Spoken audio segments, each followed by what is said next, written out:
Esta é uma terra de superlativos. Um lugar onde os mapas parecem ficar sem papel e a mente humana luta para compreender a escala.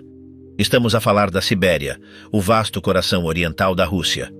Acredita-se que o próprio nome signifique a terra adormecida, e é um gigante a dormir. É um território colossal que se estende desde os antigos montes Urais, a verdadeira espinha dorsal da Rússia, até as águas agitadas e tempestuosas do Oceano Pacífico. Mas aqui está um facto para colocar isso em perspectiva, um verdadeiro fator de espanto. Esta única região abrange cerca de 5 milhões e 100 mil milhas quadradas. São mais de 13 milhões de quilômetros quadrados. É maior do que todo o conjunto dos Estados Unidos e da Europa. Abrange uns incríveis 11 fusos horários. Quando as pessoas no oeste estão apenas a acordar, as pessoas no extremo leste estão a terminar o seu dia. Para ser brando, é um continente escondido dentro de um país. Para a maioria das pessoas, o nome Sibéria significa apenas uma coisa: frio. É uma palavra sinônima de isolamento gélido, de exílio, de florestas intermináveis de pinheiros e de uma desolação vazia e gelada. E para ser justo, essas coisas estão definitivamente aqui. A maciça taiga siberiana, ou floresta, é a maior floresta da Terra. É um mar de verde tão vasto que é frequentemente chamado de pulmões do planeta, maior e, alguns dizem, mais vital do que a Amazônia. Milhares de milhões sobre milhares de milhões de árvores, absorvendo carbono. Mas o que muitos ignoram é que a Sibéria é infinitamente mais complexa. É um mundo em si mesmo. Isto não é apenas um vazio branco e plano. Esta terra contém maravilhas naturais impressionantes, algumas das mais extremas e belas do planeta. Tem vastos e antigos lagos que contêm 1/5 de toda a água doce do planeta. Tem picos de montanhas cobertos de neve que nunca foram escalados por humanos. Existem prados alpinos exuberantes, vulcões trovejantes e vales repletos de géiseres a fumegar. No extremo leste, ilhas isoladas são fustigadas por tempestades do Pacífico. Glaciares cintilam sob um sol que no extremo norte nunca se põe. E em desafio a este clima brutal e penalizador, a vida floresce. Esta não é uma terra vazia. A densidade populacional é, de facto, uma das mais baixas da Terra. Existem menos de 8 pessoas por milha quadrada, mas aqueles que estão aqui são resistentes. Nômadas indígenas pastoreiam milhares de renas através da tundra gelada, seguindo antigas rotas de migração.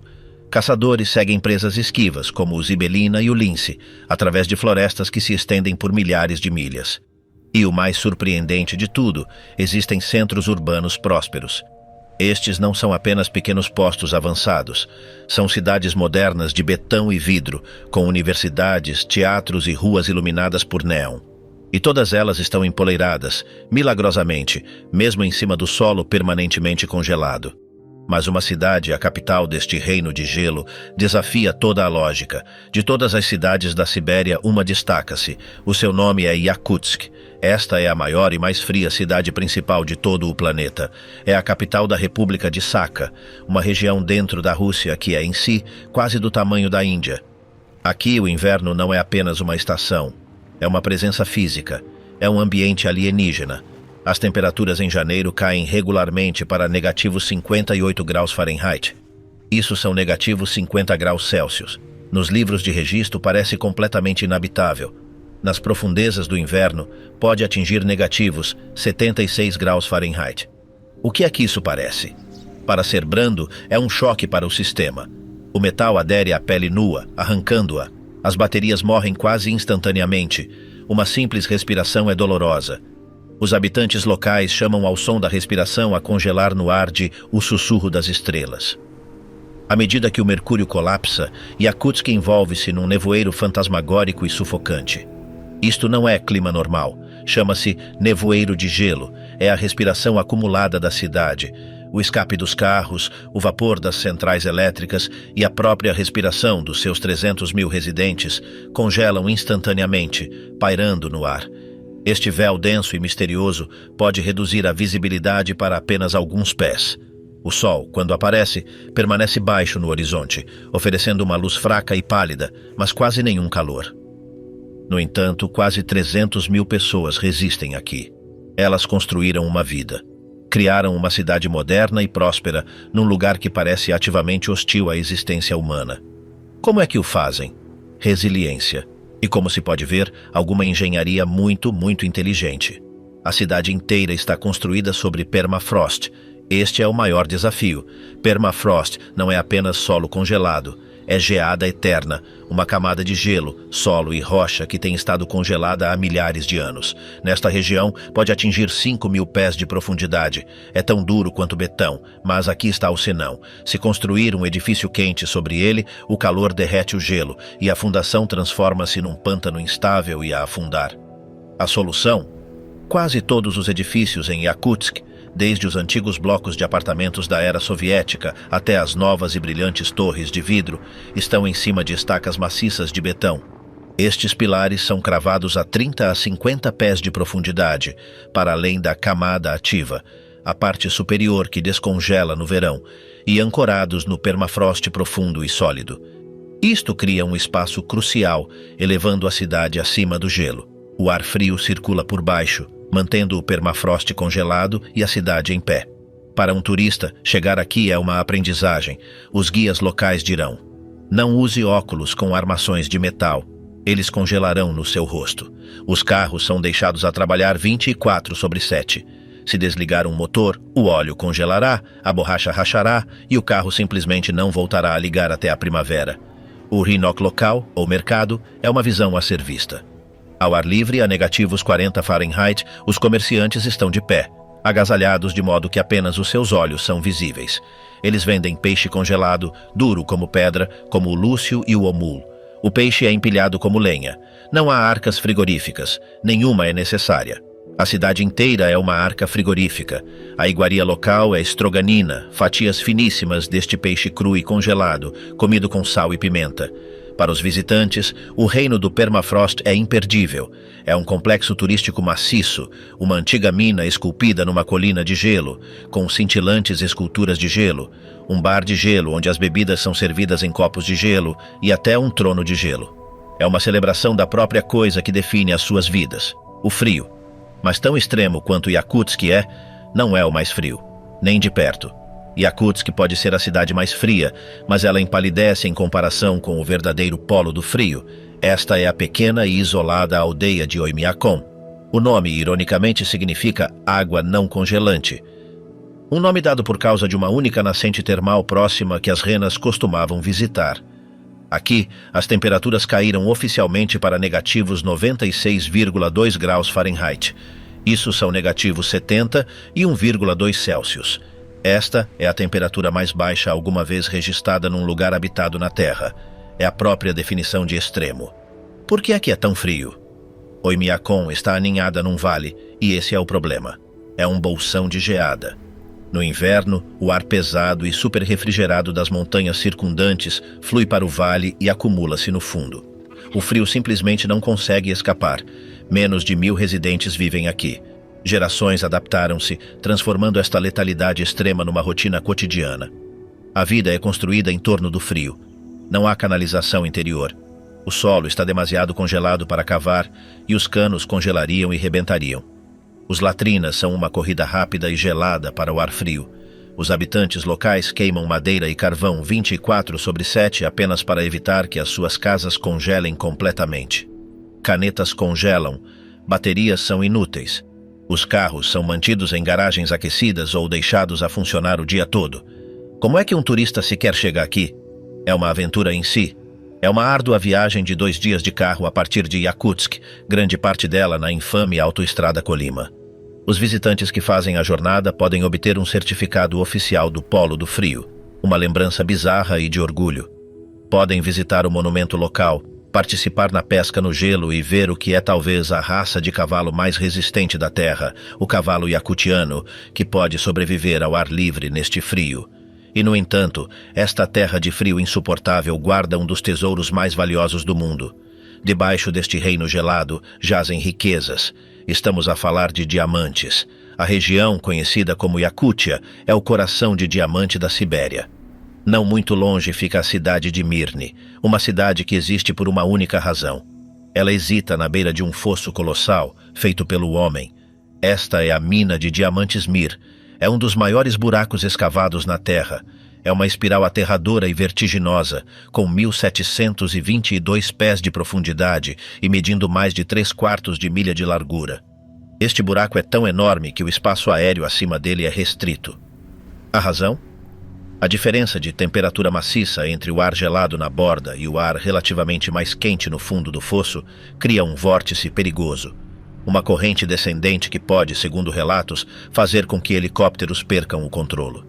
Durante décadas, pedras preciosas desta única mina adornaram joias em lojas de Paris a Nova York. Até ao ano 2001, a operação de mineração de superfície parou. Tornou-se demasiado profunda, demasiado difícil. A escavação mudou agora para o subsolo, deixando esta vasta cicatriz aberta na face do planeta. A própria Yakutsk fica nas margens de outro gigante, o rio Lena. Esta é uma artéria vital para a Sibéria, uma autoestrada congelada no inverno. E a jusante, a natureza esculpiu a sua própria obra-prima. Estas são as colunas de Lena. São uma floresta de pináculos altos de calcário, esculpidos pelo vento e pela água ao longo de 500 milhões de anos. Alguns deles elevam-se a mais de 600 pés no ar. Parecem as ruínas de alguma metrópole antiga e gigante. Um patrimônio mundial da Unesco, eles registram a história do planeta. Para os turistas, um cruzeiro fluvial de Yakutsk no verão é a única maneira de os ver. Uma viagem de vários dias para um mundo pré-histórico. Mas para alcançar estas maravilhas, deve percorrer uma estrada de sombras, uma estrada de fantasmas. Na Sibéria, as estradas são escassas. A extensão pura e o terreno brutal tornam a construção quase impossível, mas uma estrada corta o vazio. É a R-504, a autoestrada Colima. Estende-se por mais de 1.200 milhas, uma fita de cascalho, lama e asfalto partido, ligando Yakutsk ao porto de Magadan.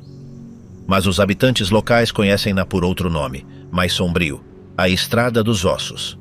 A razão para este nome é um capítulo sombrio e horrível da história da nação.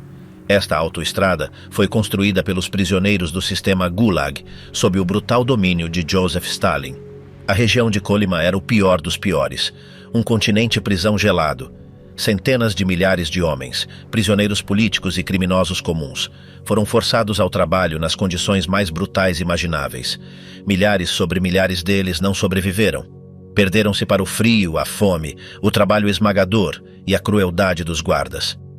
A coisa que ninguém lhe diz, a lenda que dá o nome à estrada, é que os seus corpos foram frequentemente deixados onde caíram. Os seus locais de descanso final são rumores de estarem embutidos diretamente na fundação da própria estrada. A autoestrada é, literalmente, um monumento ao seu sofrimento. Algumas estimativas afirmam que centenas de milhares de vidas foram perdidas nos campos de Kolyma, tudo para construir esta estrada e minerar ouro. Conduzir nela hoje é uma experiência sombria e gelada. Ainda é perigosa. No verão é um mar de lama. No inverno é uma placa escorregadia de gelo. Assentamentos oscilam ao longo do seu caminho. Alguns são vibrantes, mas muitos são espetrais. A cidade de Kadykchan é um exemplo perfeito. Nasceu na década de 1940, construída por prisioneiros do Gulag para minerar carvão. Já abrigou 10.000 pessoas. Mas após o colapso da União Soviética e uma trágica explosão de mina em 1996, a cidade foi considerada não rentável. O governo cortou o aquecimento e a água no meio do inverno, forçando todos a evacuar. Hoje é uma cidade fantasma. Edifícios estão vazios, os seus conteúdos congelados no tempo. Escolas com livros ainda nas secretárias, prédios de apartamentos com mobiliário, bonecas deixadas em berços. É um memorial arrepiante a uma vida que desapareceu de um dia para o outro. A autoestrada termina em Magadan. Este é um porto no austero e cinzento Mar de Okhotsk. Durante a era stalinista, este era o portão do inferno. Navios, como o infame SS Jurma, estavam cheios de prisioneiros, chegando aqui após uma viagem aterradora. De Magadan, eles foram conduzidos a pé para os campos em toda a região de Kolyma. Dominando a cidade, um monumento assombroso foi erguido na década de 1990. Chama-se a Máscara da Dor, desenhada pelo artista Ernst Neisvestny, cujos próprios pais foram vítimas das purgações. É uma face abstrata de betão, a chorar lágrimas de pedra.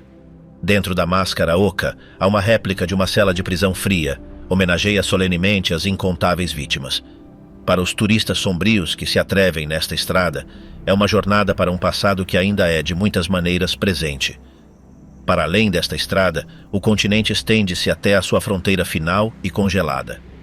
Se for para além da Estrada dos Ossos, chega-se à derradeira fronteira da Sibéria, Chukotka. Esta é uma região autônoma dura e varrida pelo vento, uma tundra onde o inverno domina a maior parte do ano. Os verões são fugazes, um degelo breve e encharcado antes que o gelo regresse. As velhas ambições soviéticas de extrair estanho e ouro deixaram para trás um rasto de assentamentos abandonados. Pode encontrar cidades inteiras de casernas enferrujadas e centrais de processamento, deixadas aos elementos, engolidas pelo isolamento profundo. Esta terra é definida pela sua distância. Fica mais perto de Ancoragem, no Alasca, do que de Moscou. O Estreito de Bering, no seu ponto mais estreito, tem apenas 55 milhas de largura, separando a Rússia dos Estados Unidos. Este é o lar do povo Chukchi, um grupo indígena resiliente de pastores de renas tradicionais e caçadores de mamíferos marinhos. A capital é a Nadir. É uma visão surreal. A cidade tenta desafiar o vazio cinzento e sem árvores com blocos de apartamentos vibrantes e de cores vivas. Os edifícios são pintados em vermelhos, azuis e amarelos chocantes. Este foi um projeto deliberado de um ex-governador, o famoso oligarca Roman Abramovich, para combater a depressão sazonal que acompanha a longa e escura noite polar. A vida aqui é ditada pelo isolamento. Todos os suprimentos devem ser trazidos por via aérea ou por navio, fazendo com que o custo de vida dispare. Uma simples caixa de leite pode custar uma fortuna. Chukotka também contém a borda final do continente. Aqui encontra-se Pevek, a cidade mais setentrional da Rússia. Uma vez teve uma população de 25 mil pessoas. Hoje, menos de 5 mil permanecem. Serve como um porto solitário e congelado na rota marítima do norte. Mas aqui está o problema. As coisas estão a mudar. Rapidamente. À medida que o gelo do Ártico recua devido às alterações climáticas, esta via de navegação está a tornar-se um enorme prêmio estratégico. O que muitos ignoraram é que isto está a provocar um novo tipo de corrida ao ouro. A Rota Marítima do Norte, RMN, encurta drasticamente a viagem entre a Europa e a Ásia. Pode reduzir os tempos de transporte em até 40% em comparação com a rota através do Canal do Suez. A Rússia está a investir milhares de milhões de dólares nisto. O porto de Pevek está a ser revitalizado. Petroleiros e enormes quebra-gelos movidos à energia nuclear são agora visitantes habituais no seu porto. E num movimento de fator UAU, Pevek é agora o lar do Akademik Lomonosov. Esta é a primeira central nuclear flutuante do mundo, uma barcaça controversa concebida para abastecer o porto e as operações mineiras remotas. Esta fronteira congelada e esquecida está subitamente no centro de um novo jogo geopolítico. Mas a borda oriental da Sibéria não é apenas gelo, é também uma terra de fogo. A tundra plana e congelada do norte dá lugar a uma paisagem dramática e recortada de montanhas imponentes na Kamchatka. Esta península, com 780 milhas de extensão, é um tipo diferente de Sibéria. Situa-se diretamente no Anel de Fogo do Pacífico, uma zona de colisão tectônica. Para dizer o mínimo, esta terra está viva. É uma terra de fogo e gelo. A Kamchatka possui mais de 300 vulcões. Desses, 29 ainda estão ativos. O mais famoso é Kliuchevskaya Sopka. É um cone perfeito, simétrico e coberto de neve, que se eleva a 15.584 pés. É o vulcão ativo mais alto da Eurásia. Entrou em erupção dezenas de vezes na história recente, lançando enormes plumas de cinzas a milhas de altura no céu, um lembrete constante do poder que fervilha logo abaixo da superfície. No fundo desta paisagem vulcânica, existe um lugar que se parece com outro planeta. Este é o Vale dos Géiseres. É um patrimônio mundial da Unesco, um desfiladeiro profundo e fumegante, repleto de mais de 90 géiseres e centenas de fontes termais. Só foi descoberto em 1941. É o segundo maior campo geotérmico da Terra. É uma sinfonia de jatos de água a ferver, poças de lama a borbulhar e fontes escaldantes, tudo envolto numa névoa sulfurosa. Abdullah. O acesso é apenas por helicóptero, uma viagem dispendiosa, mas inesquecível. A principal cidade da região, Petropavlovsk-Kamchatsky, está aninhada na deslumbrante Baía de Avacha. É uma das cidades mais antigas do extremo oriente russo. A baía em si é um porto natural perfeito, tão grande que toda a frota do Pacífico russa poderia caber lá dentro. é rodeada por 3 vulcões, os vulcões-mãe, que proporcionam um pano de fundo dramático para o porto movimentado.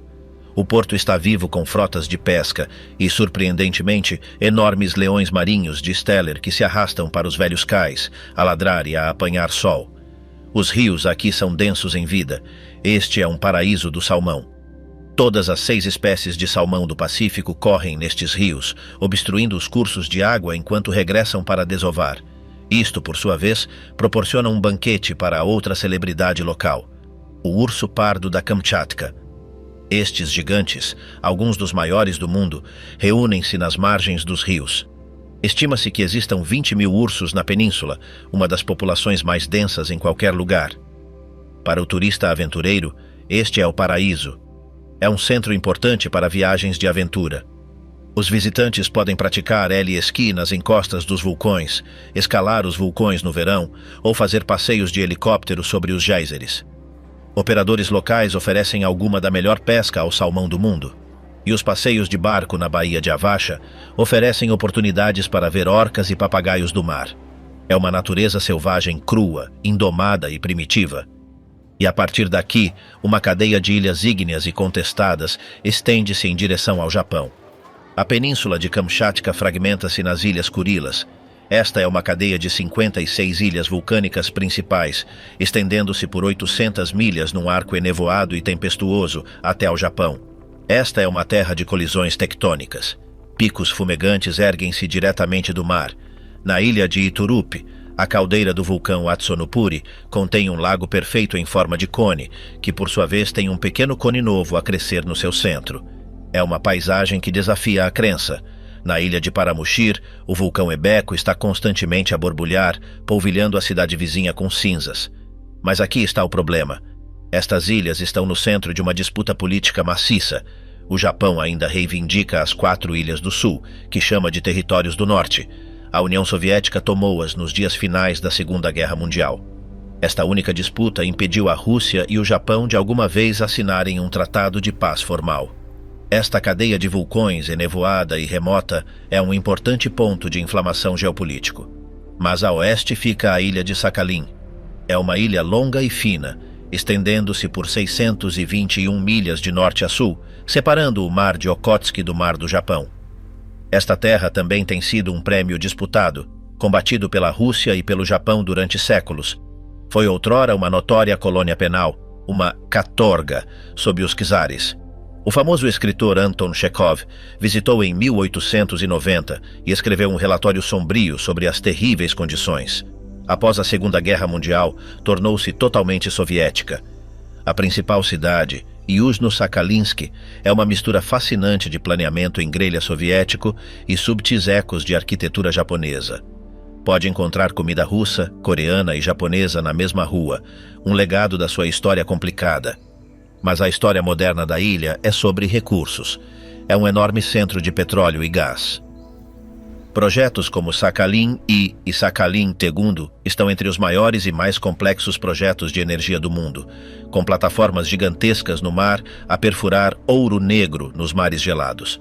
Para o viajante, o marco mais assombroso da ilha fica na sua ponta mais meridional. Este é o farol de Aniva. Foi construído pelos japoneses em 1939, uma maravilha da engenharia. É uma torre de betão com 100 pés de altura, empoleirada numa rocha desolada e açoitada por tempestades. Mais tarde foi automatizado e finalmente abandonado.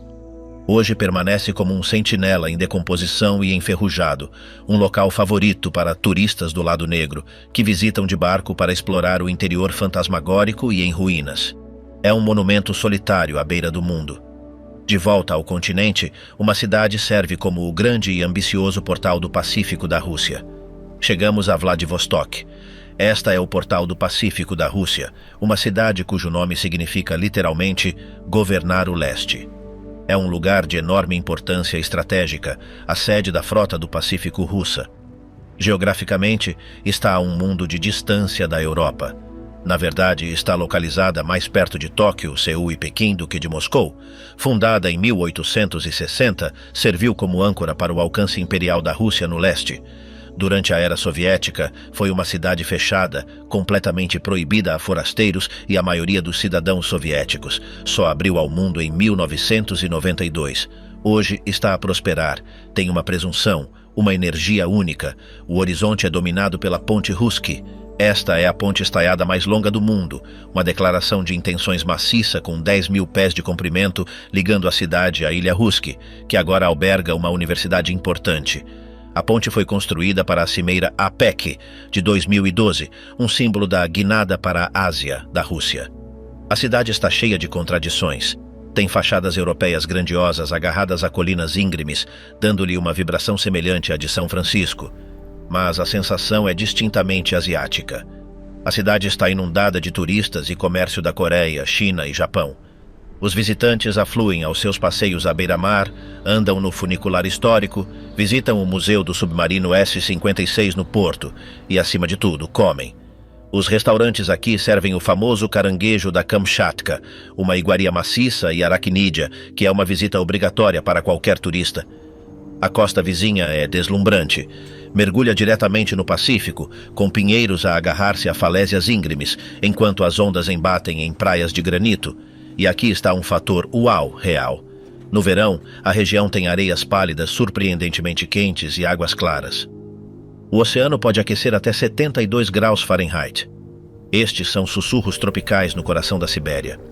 Mas logo no interior, na floresta da taiga de Ussuri, vive uma das criaturas mais magníficas e ameaçadas do planeta.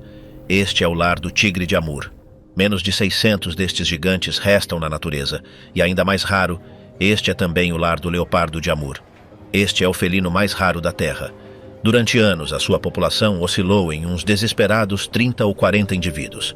Mas graças a um esforço de conservação maciço, centrado no Parque Nacional Terra do Leopardo, que fica a uma curta distância de carro da cidade, a população recuperou para mais de 100. É uma história de boas notícias rara e preciosa, e esta cidade é a paragem final e grandiosa no caminho de ferro mais famoso do mundo. Vladivostok é o fim da linha, ou, para muitos, o começo. Este é o terminal do caminho de ferro transsiberiano. Este é, para dizer o mínimo, a viagem de uma vida.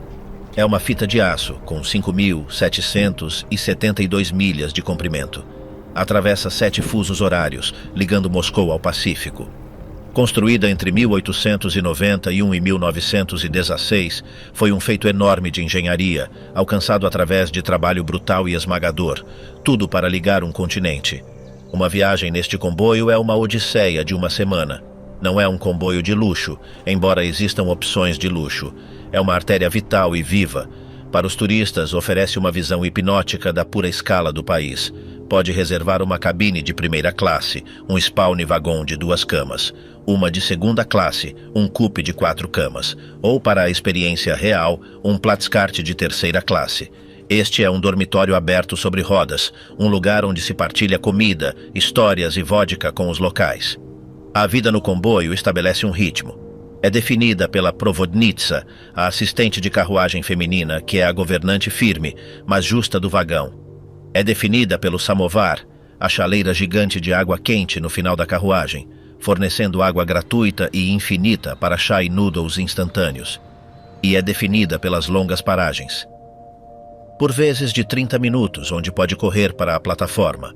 Aqui, babushkas, avós, vendem comida local caseira, peixe homo fumado perto do Baikal, pirojki, pães recheados e bagas silvestres.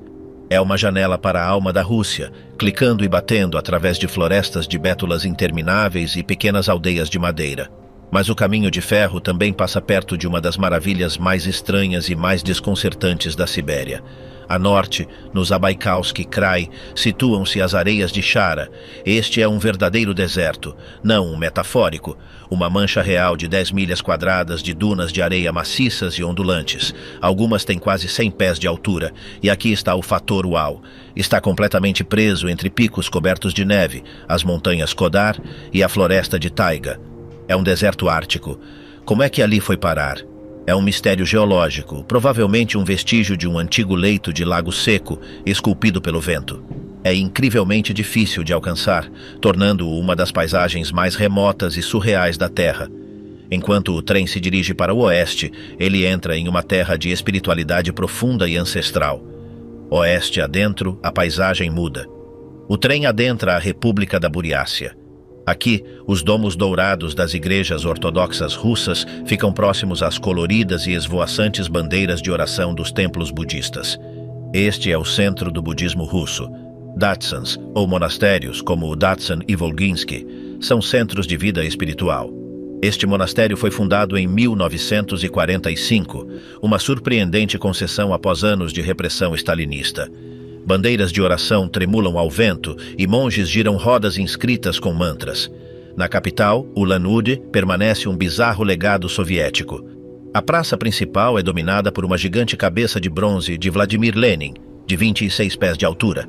Ela pesa 19 toneladas e é um marco famoso, embora estranho, e um ponto popular para fotos. Mas a verdadeira alma desta região não é feita de pedra, é feita de água. Estamos falando sobre o Lago Baikal. Este é o ícone da Sibéria, a pérola da Sibéria. É um lago de estatísticas impressionantes. É o lago de água doce mais profundo da Terra, mergulhando 5.387 pés, mais de 1 milha de profundidade. É também o mais antigo, com uma idade estimada de 25 milhões de anos, e é o mais cristalino. Em um bom dia, você pode ver 130 pés abaixo em suas profundezas azul esverdeadas. O motivo? Milhões de minúsculos camarões endêmicos chamados epistura, que agem como um filtro vivo. Mas aqui está o fato mais impressionante. Este único lago detém 20% de toda a água doce não congelada do mundo. Isso é mais água do que todos os grandes lagos da América do Norte combinados. No inverno, ele se torna um espetáculo natural. Esta é uma enorme atração turística. O gelo congela com até 6 pés de espessura. É tão claro e forte que se torna uma estrada de gelo oficial. Pessoas dirigem carros e caminhões sobre ele. O gelo racha com um som como um trovão, criando hummocks, montículos, maciços de cor turquesa. Cavernas na costa gotejam e congelam, formando catedrais cristalinas de gelo. É também o lar da Nerpa, a foca do Baikal. É uma das únicas focas de água doce no mundo, um enigma evolutivo. Como ela chegou aqui? O lago está a 1000 milhas do oceano mais próximo. A principal teoria é que elas subiram por um sistema fluvial durante a última era do gelo e ficaram presas. A maior ilha do lago, a ilha Oukon, tem 43 milhas de comprimento. É um lugar de beleza crua e varrida pelo vento. Seu ponto mais sagrado é o Cabo Burkan, ou Rocha do Xamã, um penhasco de mármore de 2 pontas. Este é um dos 9 lugares sagrados da Ásia. É o centro do xamanismo e peregrinos vêm de todas as partes para sentir sua energia espiritual bruta. Para os turistas, Oukon oferece pousadas, caminhadas e um gosto do Mar do Xamã. Mais ao norte, a vida se torna ainda mais extrema, um retorno ao gelo. Viajamos para o extremo norte, até a península de Yamal. O nome na língua local significa fim da terra, e parece isso. Esta é uma tundra ártica, plana e sem árvores, que se projeta no mar de cara congelado. Aqui, o inverno congela a terra a negativo 58 graus Fahrenheit e o sol desaparece completamente por meses durante a noite polar. No entanto, esta não é uma terra vazia. Este é o lar dos nômades Nenet. Estes são, para dizer o mínimo, algumas das pessoas mais resilientes da terra. Eles são pastores de renas, e a rena é sua vida inteira. É sua comida, suas roupas, seu transporte e a cobertura para suas casas. Eles migram por centenas de milhas todos os anos, seguindo seus rebanhos maciços de milhares de renas em rotas ancestrais. Eles vivem em chuns, tendas cônicas feitas de pele de rena, esticadas sobre uma armação de madeira. O chum é uma maravilha da engenharia. É quente no inverno brutal e fresco no breve verão, repleto de mosquitos. As mulheres são responsáveis por montar e desmontar o chum, um processo que pode levar menos de 1 hora, antes que a família inteira empacote seus trenós e siga em frente. Esta é uma vida forjada pela sabedoria ancestral. Mas aqui está o dilema. Este mundo tradicional está colidindo violentamente com o mundo moderno. O que muitos ignoraram por anos é que a península de Yamal fica em cima de uma das maiores reservas de gás natural do mundo. Ela detém uma estimativa de 20% de todo o gás da Rússia. O boom do petróleo e do gás trouxe oleodutos, estradas, sondas de perfuração e cidades novas inteiras, como o maciço porto de gás de Sabeta. Esta infraestrutura industrial corta diretamente as antigas rotas de migração dos Nenets, poluindo a frágil tundra e ameaçando seus rebanhos. É uma clássica e trágica história de tradição versus modernidade. Não muito longe, você encontra a cidade de Khanty-Mansisk. Esta é uma cidade do boom do petróleo, uma estranha e surreal mistura de vida de fronteira e luxo súbito e espetacular. É a capital do petróleo. Você pode ver ruas iluminadas por neon, arquitetura moderna impressionante e até mesmo uma maciça e futurista academia de xadrez. A cidade cedia campeonatos mundiais de biatlo. É uma bizarra bolha de riqueza de alta tecnologia, toda financiada pelo ouro negro, existindo bem no meio da taiga primeva, onde o povo indígena Khanty ainda caça alces. A Sibéria quebra estereótipos. Não é apenas taiga e tundra, é um mundo perdido. Isolado nas profundezas do Círculo Ártico, longe de qualquer estrada, está o Planalto de Putorana. Esta é uma vasta e elevada extensão de mesas de basalto ou montanhas de topo plano. É uma paisagem cortada por cânions profundos, abrigando um número estimado de 10.000 lagos e mais de 1.000 cascatas. É um legado vulcânico de uma erupção maciça de supervulcão há 250 milhões de anos. Este lugar é um patrimônio mundial da Unesco, chamado a Terra de Lagos com Margens Íngremes. É quase impossível chegar lá. Não há estradas. O acesso é feito apenas por helicóptero ou por uma viagem de barco muito longa e difícil. É precisamente por isso que permanece como uma das regiões selvagens mais primitivas e intocadas do planeta. A escala das cascatas é imensa, incluindo a cascata Taunikov, que se acredita ser uma das mais altas de toda a Ásia. Mais a sul, nas montanhas Altai, encontra-se o Parque Ergaki. Este é muito mais acessível, e as pessoas chamam-lhe o Yosemite da Sibéria. É uma paisagem deslumbrante e mágica de paredes de granito puro, mais de 600 lagos alpinos primitivos e vales glaciares profundos. A sua característica mais famosa é o Sayan Adormecido, uma longa cordilheira que se assemelha exatamente a um gigante deitado de costas.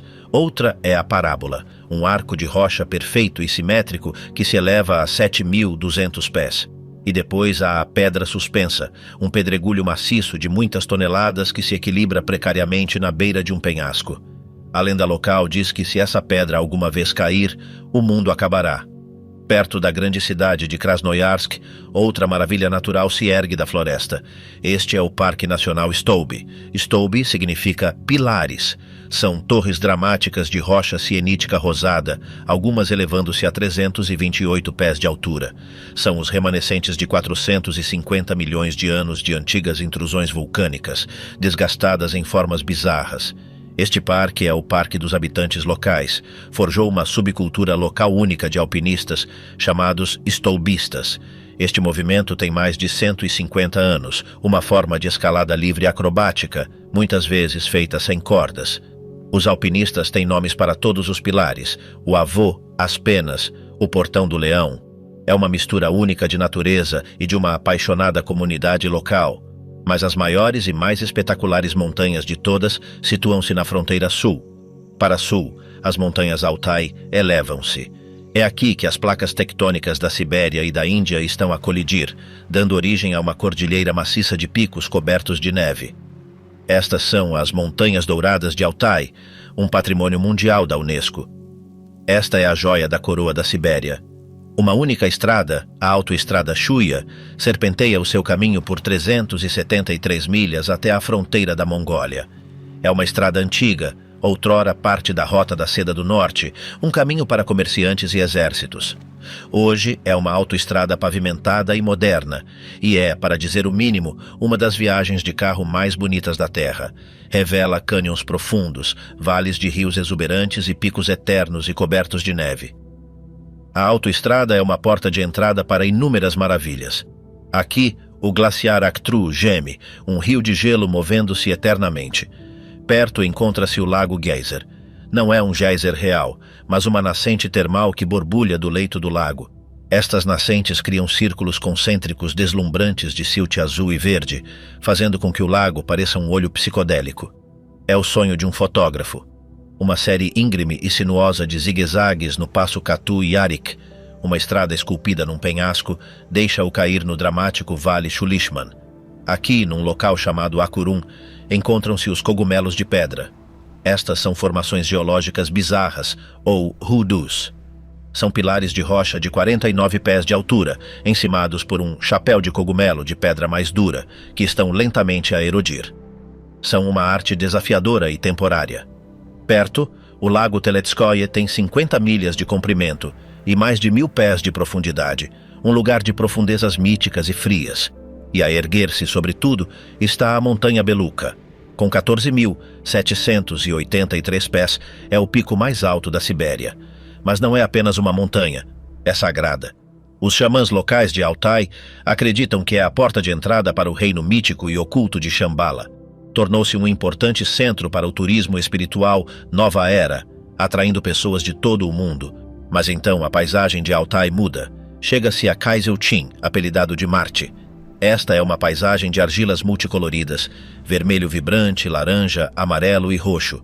As cores não são tinta, são óxidos de ferro e outros minerais na rocha, contando uma história geológica de 300 milhões de anos.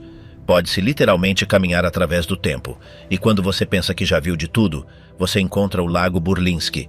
No verão, este lago salgado adquire um tom de rosa choque, cor de chiclete. A cor de fator uau vem de um minúsculo camarão de água salgada, a Artemia salina, que adora sal. Trilhos de comboio de bitola estreita, construídos nos anos 1940, correm direto para a água rosa, transportando vagões de sal colhido. É uma paisagem surreal, linda e industrial ao mesmo tempo. Mas a Sibéria não é apenas natureza, é também uma terra de história profunda e, muitas vezes, sombria. A conquista russa da Sibéria, que começou no final do ano 1500, foi construída sobre uma rede de fortes que se transformaram em cidades. Tobolsk é a mãe das cidades siberianas. Fundada em 1587, foi a primeira capital russa da Sibéria. É uma cidade bonita, dividida pelo rio Irtysh.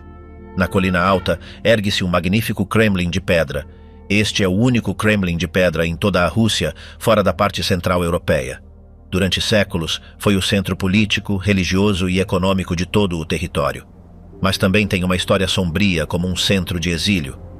Foi um local de detenção para os dezembroístas, rebeldes aristocratas nos 1820, e mais tarde foi a primeira paragem para a última família real, o Tsar Nicolau II e os Romanov, após a sua prisão, antes de serem levados para o seu destino final e fatídico. Novosibirsk é o oposto. É a cidade nova. Nasceu em 1893. Não tem história antiga. Foi criada por uma única e prática razão. Foi o local escolhido para a nova ferrovia transiberiana cruzar o poderoso rio Oby. Por causa disto, explodiu. Hoje é a maior cidade da Sibéria, com 1,6 milhões de pessoas. É um enorme nexo de ciência, indústria e transporte. É o lar de Akademgorodok, ou Cidade da Academia. Esta é uma floresta de silício, um enorme centro de pesquisa científica construído pelos soviéticos na taiga, e permanece um importante centro de inovação. Também ostenta o maior teatro de ópera e balé em toda a Rússia, e depois a Yekaterinburg. Fundada em 1723, é o Portal. Fica nos Montes Urais, na fronteira oficial entre a Europa e a Ásia. É a quarta maior cidade da Rússia, uma mistura dinâmica de casas mercantes pré-revolucionárias e imponentes arranha-céus de vidro. Há monumentos por toda a parte, onde os turistas podem ficar com um pé na Europa e um pé na Ásia. Mas também é, notoriamente, o local de um ponto de viragem histórico sombrio. Foi aqui, na cave de uma casa em 1918, que o último czar, Nicolau II, a sua esposa e os seus 5 filhos foram despachados. O seu fim trágico marcou a paragem final e sangrenta para a dinastia Romanov. Hoje, a enorme igreja sobre o sangue, de cúpulas douradas, ergue-se naquele exato local. É um grande local de peregrinação, um lugar de recordação sombria. Mas estas cidades russas são novas. A verdadeira alma da Sibéria reside no seu povo original. A demografia da Sibéria é uma história de migração. Cerca de 85% da população é eslava, principalmente russos, que chegaram em vagas ao longo dos últimos 400 anos. Mas os grupos indígenas, embora pequenos em número, são os que enriquecem este mosaico cultural. Existem mais de 40 etnias distintas, com as suas próprias línguas, costumes e crenças. Os Yakuts, ou Saka, são o maior grupo, com quase 500 mil de pessoas. Eles são um povo turco e a sua cultura está centrada no cavalo.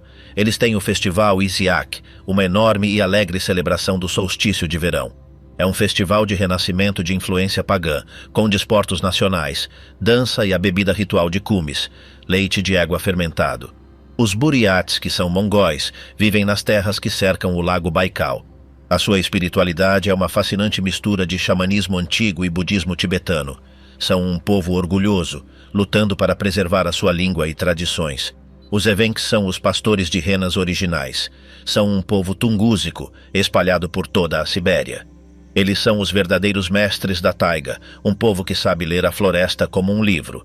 E no extremo oriente há os Chukchi. São um povo paleo-siberiano, conhecidos pela sua garra e resiliência. Eles têm um ditado: um Chukchi não é um homem, um Chukchi é um Chukchi. Eles estão divididos em dois grupos: o povo da tundra, que pasta renas, e o povo do mar, que são mestres caçadores de baleias, morsas e focas. Mas aqui está o problema. Estas culturas antigas estão sob uma ameaça massiva. Séculos de russificação e políticas soviéticas forçaram muitos a estilos de vida sedentários e as suas línguas estão a desaparecer. E agora uma nova ameaça: as alterações climáticas. O permafrost em degelo está a mudar os seus locais de caça. As rotas de migração estão a mudar. A própria terra que conhecem há milênios está a tornar-se instável debaixo dos seus pés. A sua sobrevivência aqui, nesta terra extrema, deu origem a algumas das histórias mais estranhas da história. A Sibéria é uma terra de mistério profundo e escuro. O seu puro vazio tem sido um palco perfeito para o bizarro. Em 1908, ocorreu o evento de Tunguska. Numa parte remota e desabitada da taiga, uma explosão maciça e ardente, estimada em 10 a 15 megatoneladas, 1000 vezes a potência da bomba de Hiroshima, achatou mais de 770 milhas quadradas de floresta. Achatou 80 milhões de árvores, todas espraiadas a partir de um ponto central. Mas aqui está o fator uau. Nunca foi encontrado um cratera. A teoria principal é que um meteoro ou cometa explodiu na atmosfera, mas o mistério perdura. Depois, há a história da família Lykov. Eles eram velhos crentes, um grupo religioso, que fugiu das perseguições de Stalin nos anos 1930, desaparecendo no fundo da taiga. Viveram em completo isolamento durante 40 anos. Não tinham metal, nem ferramentas modernas, e falavam um russo arcaico. Desconheciam a Segunda Guerra Mundial. Desconheciam a chegada do homem à Lua. Foram descobertos, por acaso, por uma equipa de geólogos em 1978. O pai recusou-se a acreditar que homens tinham caminhado na Lua. A filha mais nova, Agafia, ainda vive lá sozinha, na maior parte do tempo, uma mulher fora do tempo. Em 1959, ocorreu o incidente do Passo Dyatlov. Este é um mistério negro e massivo da internet. 9 caminhantes experientes pereceram de forma bizarra nos Montes Urais. A sua tenda foi encontrada cortada por dentro. Os corpos foram encontrados espalhados, longe do acampamento. Alguns estavam sem roupa adequada, no tempo de menos 20 graus centígrados. Alguns tinham lesões internas bizarras e maciças, sem sinais externos de luta. As teorias variam de uma avalanche a testes militares secretos, a pânico induzido por infrassons ou até mesmo um Yeti.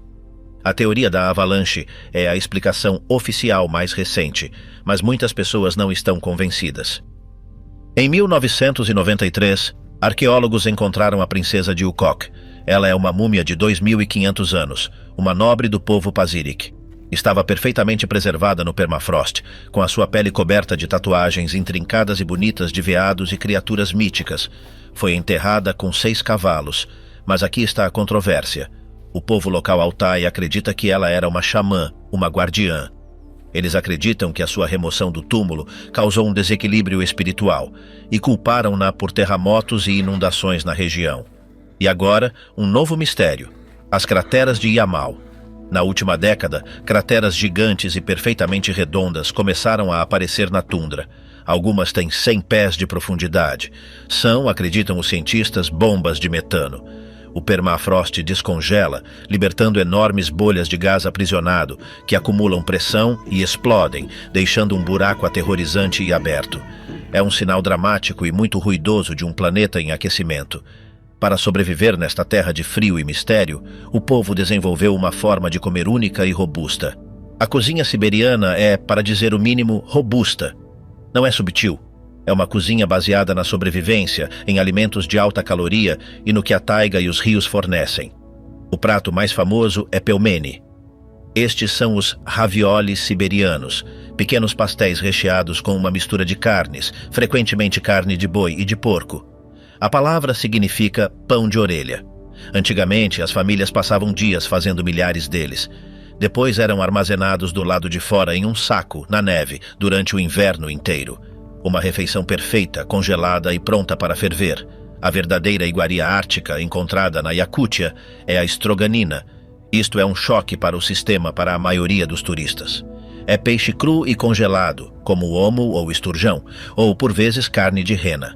É raspado em finas ondulações que parecem papel. Estas ondulações são depois comidas congeladas, são mergulhadas numa mistura simples, ou macalo, de sal e pimenta. É uma explosão de energia fria e gorda. À volta do lago Baikal, o peixe homo é rei. É uma espécie de salmonídeo encontrado apenas no Baikal. Os habitantes locais comem no fumado, salgado e cru, como zagutai, um ceviche siberiano. Mas aqui está o problema. O homo está agora em perigo devido à sobrepesca e às mudanças climáticas, e a sua pesca foi severamente restrita. Sopas são essenciais. Encontrará borscht, sopa de beterraba, shchi, sopa de repolho, exolianka, uma sopa espessa, carnuda e azeda. Mas a sopa do pescador é a uca. O segredo, dizem os locais, é adicionar uma dose de vodka ao tacho mesmo no fim. A taiga é uma despensa selvagem e gigantesca. Os pinhões são uma enorme indústria. As pessoas vão para a taiga durante semanas para viver em acampamentos e colher as pinhas. E os bagos estão por todo o lado. A mora branca, arando e o mais apreciado, o mirtilo vermelho. Estes são transformados em mors, uma bebida de fruta doce e refrescante. E depois, há as bebidas. Kumis, o leite de égua fermentado, é uma bebida ácida e ligeiramente alcoólica dos buriates e iacutos, e claro, há a vodka. Na Sibéria, não é apenas uma bebida, é uma ferramenta social, uma moeda em aldeias remotas, e para o bem ou para o mal, uma forma perigosa de se manter quente e sobreviver ao longo e escuro inverno. E para sobreviver a esse inverno, a roupa é tão especializada quanto a comida. A roupa na Sibéria não é sobre moda, é sobre vida e sobrevivência. O vestuário tradicional, desenvolvido ao longo de milênios, é muito mais eficaz do que qualquer equipamento moderno e sintético. O povo Nenete são os mestres disto. Elas vestem a yagushka, para mulheres, e eles a malitsa, para homens. Estas são parcas massivas, com capuz, feitas de dezenas de peles de rena. O fator uau está no design. São camada dupla, com uma camada de pelo virada para dentro contra o corpo e uma segunda camada de pelo virada para fora contra os elementos.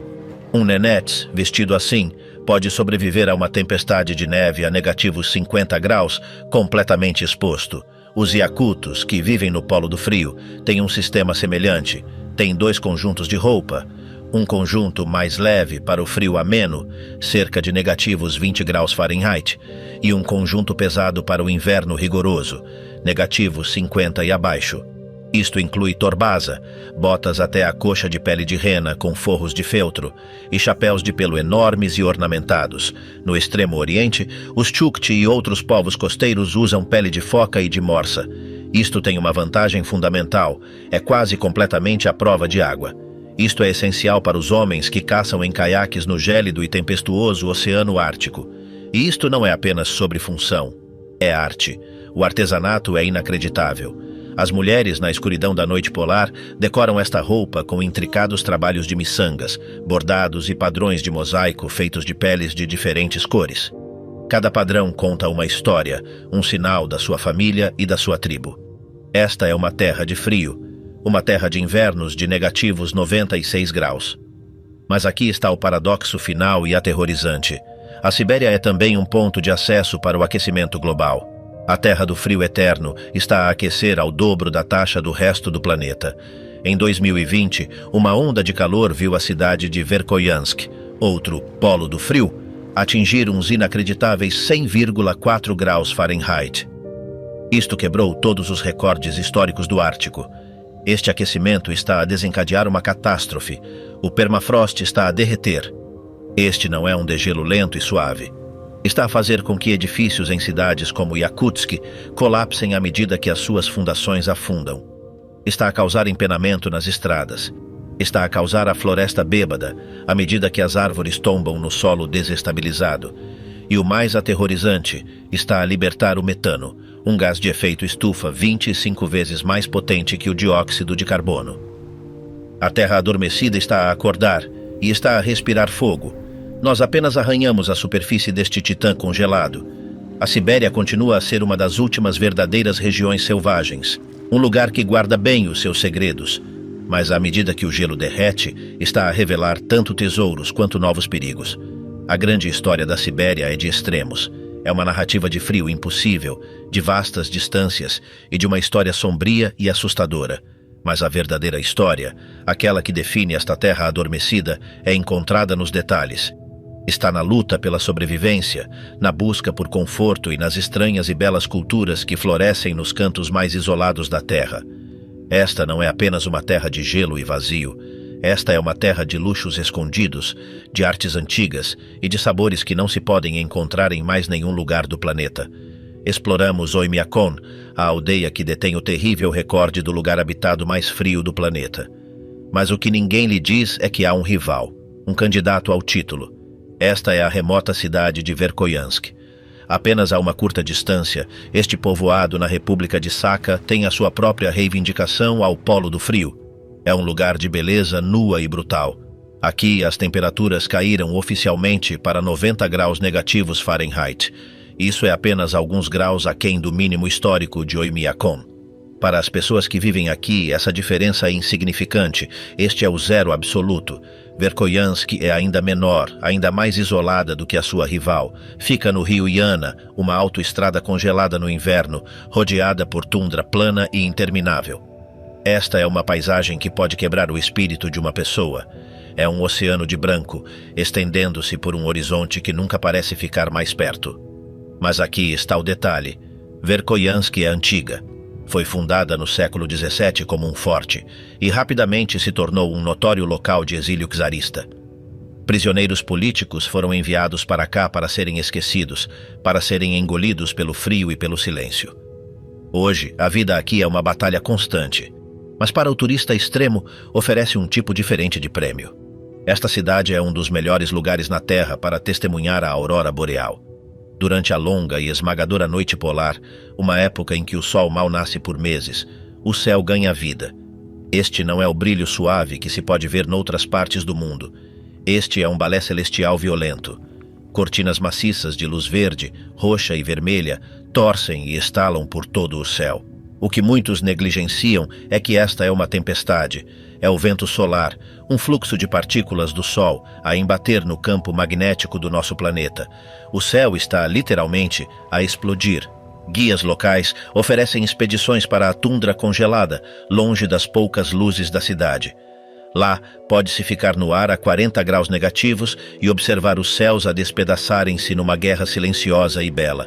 É uma experiência que é, para dizer o mínimo, de outro mundo. Mas a sobrevivência não é apenas aguentar o frio. É encontrar calor nos lugares mais impossíveis. Viajamos de volta ao extremo leste, para a península de Kamchatka. Esta é uma terra de fogo e gelo, de vulcões ativos e ursos pardos maciços. É um dos lugares mais selvagens e indomáveis do planeta, mas é também, surpreendentemente, uma terra de luxo. Na capital, Petropavlovsk-Kamchatsky, pode-se encontrar o Reston Hotel e Spa. Este não é apenas um hotel, é um posto avançado. É um santuário de conforto, empoleirado na orla da vida selvagem. Oferece vistas deslumbrantes e panorâmicas da Baía de Avacha, com os vulcões domésticos a fumegar ao longe. O verdadeiro fator surpresa aqui é o spa. Esta região é um ponto de acesso geotérmico. O hotel extrai a sua água das nascentes termais naturais da região. A experiência é um estudo em contraste. Você deixa o hotel quente e sai para o ar gélido. A neve estala sob os seus pés. Mas depois, você afunda-se na piscina termal ao ar livre. A água está a 104 graus Fahrenheit. O ar está a -4. O vapor sobe em nuvens espessas e os flocos de neve derretem no instante em que tocam a água. É uma experiência primitiva, profundamente relaxante. Você está imerso no calor da própria terra, cercado pelo gelo. Mas, para uma verdadeira emoção, Kamchatka oferece uma tradição ainda mais antiga. Antes dos helicópteros, antes dos veículos todo-terreno, havia apenas uma maneira de atravessar esta terra. Estamos falando de trenós puxados por cães. Este é o transporte tradicional do norte. E o motor é o husky siberiano. Estes não são apenas animais de estimação. Eles são atletas de elite, de resistência. Os seus casacos duplos podem suportar qualquer temperatura. Os seus olhos azuis penetrantes estão adaptados ao brilho do gelo. E eles têm uma paixão que tudo consome, a necessidade de correr. Esta é uma ecotrip popular. Você se apoia na parte de trás do trenó, segurando-se enquanto a equipe de 8 ou 10 cães explode para frente. O único som é o ranger dos patins do trenó na neve e o ofegar da respiração dos cães. Você desliza por rios congelados e por florestas silenciosas cobertas de neve. É uma conexão com um modo de vida que tem milhares de anos. Você não está apenas observando a natureza selvagem, você está se tornando parte dela. Da borda selvagem do Pacífico, a busca por conforto continua no coração do continente. A Sibéria não é só gelo e tundra. As regiões do sul são uma terra de montanhas, espiritualidade e culturas únicas. E aqui também, os viajantes podem encontrar lugares notáveis para ficar. Viajamos para Ulan-Ude, a capital da Buriátia. Este é o centro do budismo russo, uma cidade onde a Ásia e a Rússia colidem. Aqui, o Gezer Hotel se destaca. Este não é um hotel genérico de rede global. É uma declaração cultural. Os quartos estão repletos de decoração inspirada em Buryat. O que isso significa? Significa tapeçarias ricas e coloridas, intrincados motivos nômades esculpidos na madeira e uma sensação de calor e história. É uma base moderna e confortável para explorar a cidade. A partir daqui, você está a apenas uma curta distância de carro do Ivoljinsky Datsan, o coração espiritual do budismo no país. Você está a minutos de distância daquela bizarra cabeça de bronze de Lenin, com 26 pés de altura, na praça principal. É um lugar que o conecta à cultura única da região. Mas, para uma vista verdadeiramente inesquecível, devemos ir ao Lago Baikal. Viajamos para a ilha Okhon, o Mar do Xamã, o centro espiritual do lago. Aqui, empoleirado em um penhasco, está o Hotel Zvezda. Zvezda significa estrela. A localização é, para dizer o mínimo, um fator uau. O hotel é projetado com enormes janelas panorâmicas. Você acorda de manhã e a primeira coisa que vê é o lago. Não apenas um pedaço dele, todo ele. A vasta, azul e antiga água se estendendo até o horizonte. No inverno é um campo de gelo fraturado e turquesa. Esta é a Nova Sibéria. É natureza crua e indomável, mas com um preço. É isolamento total, mas com internet de alta velocidade e uma cama confortável. É um lugar para sentir o poder da rocha do xamã, mas para retornar a uma refeição quente. Mais a oeste, chegamos às montanhas Altai. Esta é a Yosemite da Sibéria. A cidade de entrada é Abacan. E aqui, o Hotel Chalpan fornece um serviço vital. É um acampamento base aconchegante e moderno. É aqui que você começa a sua jornada. O Altai não é um lugar onde você simplesmente entra de carro, você precisa de um plano. O hotel oferece isso, comodidades modernas, quartos confortáveis e, o mais importante, acesso. Eles oferecem passeios guiados pelas montanhas, para os cogumelos de pedra de Akurum, para o Lago Geyser e para caminhadas em direção ao sagrado e brilhante pico da montanha Beluca. É o último ponto de conforto antes de você entrar no mundo dos deuses. Mas para o verdadeiro aventureiro, os próprios parques selvagens são o destino, mesmo nas profundezas do inverno. Vimos o verão de Altai, mas no inverno, estes parques do sul se transformam. Voltamos ao Parque Ergaki. No verão, é uma terra de picos de granito e caminhantes. No inverno, é um reino silencioso. Isto é um país das maravilhas para caminhadas com raquetes de neve. A neve aqui não é molhada e pesada. É seca, pulverulenta, pó de champanhe e atinge pés de profundidade. O parque é total e absolutamente silencioso. O único som é o suave crunch-crunch das suas raquetes de neve na neve fresca. As árvores se tornam fantasmas de neve. Elas estão cobertas por uma geada espessa e cristalina. A pedra suspensa está envolta em uma cornija maciça de neve, fazendo-a parecer ainda mais precária. Esta não é uma aventura em busca de emoção. É uma fuga pacífica. É uma forma de meditação. O ar é tão frio e tão limpo que quase dói respirar fundo. Você pode sentir o frio nos seus pulmões. É um isolamento profundo, intenso e belo. A natureza aqui é uma obra-prima de gelo. Mas as cidades da Sibéria têm a sua própria arte congelada, feita pelo homem. Viajamos para o norte até a cidade de Tomsk. Esta é uma das cidades mais antigas da Sibéria. É uma importante cidade universitária e tem uma energia vibrante e jovem. Mas a razão pela qual você vem a Tomsk é a arquitetura. Estamos falando de renda de madeira. Este é um fator uau que você não verá em nenhum outro lugar. No século XIX, Tomsk era uma cidade em crescimento para comerciantes. Eles enriqueceram com ouro, peles e chá, e eles queriam se exibir. Construíram magníficas casas de madeira de 2 andares. Mas estas não são cabanas de toras simples. Estas são fantasias. Elas estão cobertas, da fundação ao telhado, pelas mais intrincadas esculturas de madeira, como o pão de mel. Cada caixilho de janela, cada porta, cada beiral de telhado é um turbilhão de arte complexa e bela. Este estilo é conhecido como barroco siberiano. Hoje, a cidade é um museu vivo. Você pode caminhar pelas ruas e ver estas casas, algumas perfeitamente preservadas, outras lentamente em decadência. Elas são um vislumbre de um passado pré-soviético rico, extravagante e preservado, milagrosamente, na madeira. Da arte do velho mundo, saltamos para as curiosidades urbanas do mundo moderno. Chegamos a Novosibirsk. Esta é a maior cidade da Sibéria, sua capital.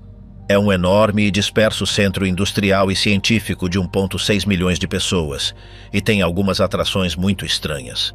A primeira é o Jardim Zoológico de Novosibirsk. Este é um dos maiores do mundo. Ele cobre mais de 150 acres e é o lar de mais de 11 mil animais de 770 espécies diferentes. Mas o foco real aqui é na vida selvagem siberiana e ártica. Este é um centro de conservação de renome mundial. Eles têm um programa de reprodução massivo e bem-sucedido para o tigre de Amur. Eles têm uma das melhores exibições de ursos polares na Terra. E então há o fator uau. O zoológico é mundialmente famoso pelos seus leões. Este é um híbrido, um cruzamento entre um leão macho e uma tigresa fêmea. O resultado é um felino maciço, maior do que ambos os pais, com as listras fracas de um tigre e a cor fulva de um leão. O mais famoso, Zita, deu à luz o primeiro ligre de ligre, um cruzamento entre um leão e um ligre. Estas são esquisitices nascidas em zoológicos, curiosidades genéticas que você não pode ver na natureza, e elas atraem multidões massivas. O zoológico é uma visita obrigatória, mas não é o único parque estranho na cidade. Para uma experiência completamente diferente e muito bizarra, existe o Wonder Park Galileu. Este é o oposto da antiga taiga. É moderno, peculiar e feito pelo homem. É um museu de ciências interativo, mas é mais parecido com um fan house de carnaval. É projetado para enganar os seus sentidos. Existem salas de ilusões de ótica, salas onde o chão está inclinado, fazendo você se sentir como um gigante, salas onde o chão é o teto. Há um labirinto maciço e desorientador de espelhos. É uma experiência surreal, confusa e hilária. É um fator uau de um tipo diferente, mais moderno. Mostra o lado novo e brincalhão da Sibéria, uma terra que não é apenas sobre o seu passado, mas também sobre o seu futuro. Mas as culturas mais estranhas e singulares são encontradas longe das grandes cidades, no coração remoto da Ásia. Viajamos para o sul, para a parte mais remota, misteriosa e culturalmente única da Sibéria. Esta é a República de Tuva. Esta é uma terra de vastas estepes vazias. É uma terra de montanhas, nômades e cavalos. Este é o mundo de Genghis Khan, um lugar que parece mais com a Mongólia do que com a Rússia. Mas aquilo pelo que Tuva é mais famosa é um som. Estamos falando do canto gutural tuvano. É, para dizer o mínimo, fascinante. É uma forma de arte reconhecida pela Unesco. Mas não é cantar como o conhecemos. É uma arte harmônica. Uma única pessoa usa suas cordas vocais para produzir 2, 3 ou até mesmo 4 notas distintas exatamente ao mesmo tempo. Há um zumbido profundo e gutural, e bem acima dele, uma melodia assobiada, parecida com uma flauta. Os cantores dizem que estão imitando os sons do mundo natural. O vento na estepe, a água no rio, o chamado de um pássaro. É um som assombroso, poderoso e profundamente espiritual. A capital, Kyzyl, é uma cidade estranha e empoeirada. Ela afirma ser o exato centro geográfico do continente asiático. Há um obelisco alto e dourado na margem do rio para provar isso, mas este também é um centro para o xamanismo. Isto não é um espetáculo turístico. Esta é uma fé viva e pulsante. Você pode visitar clínicas xamânicas para onde os locais vão para se curar. Os visitantes podem combinar para assistir a rituais reais ou se hospedar em uma yurt, a tenda nômade tradicional, redonda, na estepe. É uma verdadeira imersão em um mundo antigo. Este é o coração da Ásia. Mas na fronteira mais oriental, a Ásia parece muito, muito diferente. Viajamos para a cidade de Blagoveshchensk. Ela fica na margem do maciço rio Amur, e este rio é a fronteira. Do outro lado, a apenas meia milha de distância, está a China. A cidade do outro lado é Haihe, e o contraste é insano. Do lado russo, em Blagoveshchensk, você vê belas arquiteturas da era czarista. Você vê edifícios de tijolos do século XIX e catedrais de cúpulas douradas. É uma cidade russa clássica, de ritmo lento. Do lado chinês, em Haihe, você vê um horizonte futurista e brilhante. Arranha-céus maciços, torres iluminadas por néon e uma exibição vertiginosa de poder econômico moderno. Você pode fazer um passeio de barco no rio Amur. Você flutua entre estes dois mundos. É uma história de duas cidades, dois continentes, dois sistemas políticos, dois universos, olhando um para o outro através de uma estreita faixa de água. É um fator uau da geopolítica, um lugar onde você pode ver o passado e o futuro exatamente ao mesmo tempo. Essa mistura de culturas, de russo e asiático, é encontrada em toda parte na Sibéria, especialmente na sua comida. A culinária siberiana não é delicada, não é sofisticada, é uma culinária nascida da necessidade, é sobre sobrevivência, calorias e calor, é farta, simples e, para dizer o mínimo, intensa. Os prêmios finais vêm da taiga. Este é o banquete do caçador. Estamos falando de carne de veados selvagens, e para os verdadeiramente corajosos, patas de urso. Este é um prato raro, quase mítico. É cozido lentamente, ensopado por horas até que a carne esteja escura, rica e desmanchando. Tem um sabor profundo, selvagem e de caça que incorpora o espírito da região. Mas para o dia a dia, a comida é sobre conforto. Sopas são essenciais. Rassolnik é um clássico. É uma sopa picante e azeda, e seu ingrediente secreto são picles e salmoura de picles. O salgado e o azedo cortam o frio e os alimentos pesados e gordurosos. Gribnitsa é uma sopa cremosa e rica de cogumelos. Estes não são cogumelos de fazenda, são cogumelos selvagens colhidos da fartura da floresta. Na Buriatia, a influência mongólica é rainha, e a rainha de todos os pratos é a busa. Estes são grandes bolinhos cozidos no vapor, um parente do bus mongol ou do momo tibetano. Eles são recheados com carne moída, geralmente carne bovina ou carneiro, e cebola. Mas aqui está o truque. Você não os come com um garfo, você os pega com as mãos. Você morde um pequeno buraco na lateral, e você bebe o caldo quente e saboroso que está preso lá dentro.